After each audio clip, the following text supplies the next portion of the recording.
to restore the territories of Turkey, to restore the Ottoman Empire, like it was already decided according to the Istanbul Pact that territories of Turkey will be divided among the victorious group. So this should be prevented.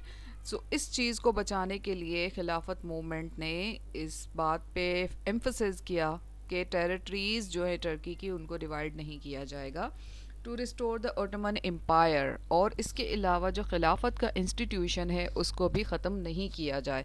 तो ये 3 AIIMS and objectives थे खिलाफत movement के, जो उन्होंने British government को convey करने थे और खिलाफत के इंस्टीट्यूशन को सिक्योर करना था.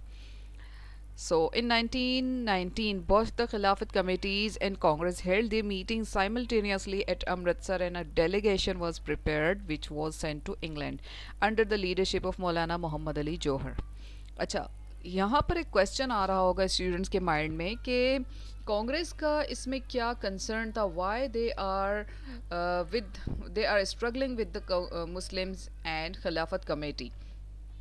So this was the time when we see in the Hindu Muslim unity at that point. Acha, Muhammad Ali Johar went back to England and to meet cabinet members and parliament members and prime minister at that time to put forward their demands to the government and make them understand that why people of subcontinent, especially Muslim, have so much consideration, have so much concern about all the matter of खिलाफत. ये दोनों जौहर brothers की picture है. और अच्छा, the delegation visited in England. So the leader of delegation addressed House of Common and they met with Prime Minister, but they paid no attention towards the demand or recommendation of Khilafat committee. जब देखा कि खिलाफत movement का जो वहाँ का visit था, खिलाफत मेंबर्स का जो विज़िट था वो अनसक्सेसफुल था और 8 महीने के एफ़र्ट्स के बाद भी खिलाफत मेंबर्स वापस आए, डेलीगेशन वापस आया unsuccessful. Then they thought with the consultation of Congress that we should start non cooperation movement under the leadership of Gandhi. So it was the time that both Hindus and Muslim were united, or by this unity they can put pressure on the government. तो उसमें कांग्रेस का ये हो सकता है ख्याल कि इस वक्त गवर्नमेंट को प्रेशराइज करके, और इवन जब भी कांग्रेस को मौका मिला through out the history government को प्रेशराइज करके अपनी डिमांड्स बनवाने का, उन्होंने उस अपॉर्चुनिटी को लूज़ नहीं किया. तो यहाँ भी वो इस अपॉर्चुनिटी को गेन करना चाह रहे थे, कैश करवाना चाह रहे थे इस मौके को.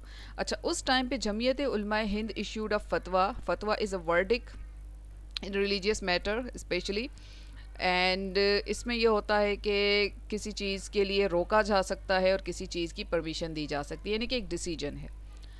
तो फतवा दिया गया तर्क मवालात, यानी कि कांग्रेस और सॉरी तर्क मवालात, इसका मतलब ये है कि ब्रिटिश गवर्नमेंट से ताल्लुकात तर्क कर दिए जाएं. अच्छा, how they will do that, or non cooperation movement, they will have to do some measures, have to taken some measures, that renunciation of government titles. सारे जो गवर्नमेंट के टाइटल्स थे, यानी कि जो सर का टाइटल दिया जाता था और भी बहुत से टाइटल्स दिए जाते थे, तो people return back that titles. Boycott legislature and courts, withdrawal of students from the educational institution. This was the disaster for the Muslim community for the second time. आपको याद होगा कि after world war after war of independence मुसलमानों ने education को बिल्कुल decline कर दिया था कि ब्रिटिश गवर्नमेंट ने जो एजुकेशन सिस्टम इंट्रोड्यूस करवाया है मुस्लिम बच्चा उसमें नहीं पढ़ेगा. उससे क्या हुआ कि वो बैकवर्ड के बैकवर्ड रहे, फिर उस वजह से वो इकोनॉमिकली भी बैकवर्ड रहे क्योंकि जॉब्स ना मिल सकें उनको हाई डेजिग्नेशन की. अब यहाँ ये गलती दोबारा की मुस्लिम कम्युनिटी ने कि उन्होंने फिर अपने आप को एजुकेशन से दूर कर दिया इन द प्रोटेस्ट. अच्छा, resignation from the government post. अब इतनी मुश्किलों से अलीगढ़ मूवमेंट की एफ़र्ट्स और इतने सालों की एफ़र्ट्स के बाद अब थोड़ी जो अवेयरनेस आई थी मुसलमानों में about the education, about the government services, इससे क्या हुआ कि